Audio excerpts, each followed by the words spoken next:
В Петропавловске состоялось торжественное награждение ко Дню сельского хозяйства. Аким области подвел итоги года, а также вручил ордена, медали и нагрудные знаки отличившимся представителям сферы. Подробности в сюжете.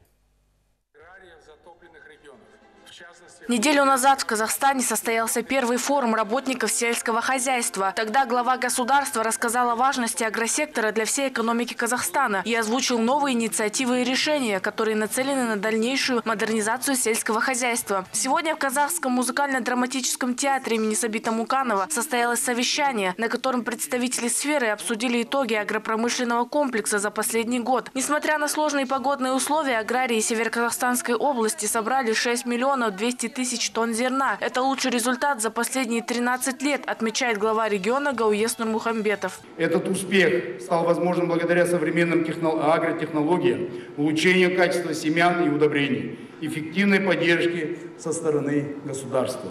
А такие хозяйства, как КТ Зенченко ИК, ТО «Салют», ТО «Новомихайловская» 2003, ТО «Акжер» 2010, ТО «Саумакулягра», ТО «Симаргу», ТО «Ногайбай», ТО «Вагулинская» и другие достигли урожая до 42 центнеров с гектара. Глава региона Гауес Нурмухамбетов торжественно наградил 35 человек. Лучшие работники сферы отмечены орденами, медалями и нагрудными знаками. Среди них Кабдуш Дарбаев. Он проработал в сфере сельского хозяйства 41 год. Сейчас находится на заслуженном отдыхе. Финансирование со стороны государства сельскому хозяйству увеличилось 3 раза.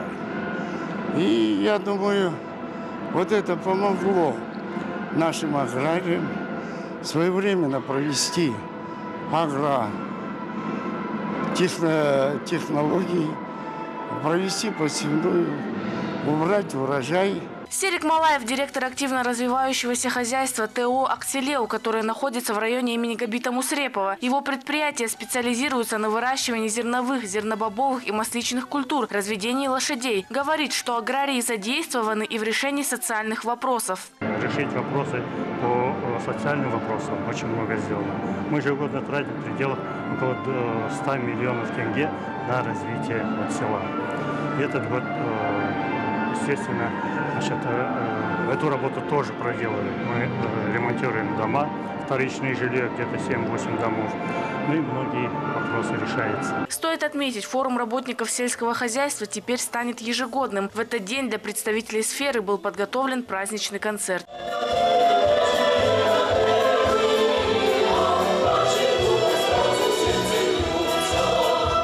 Мадина Нуркина, Анатолий Белонок, служба новостей.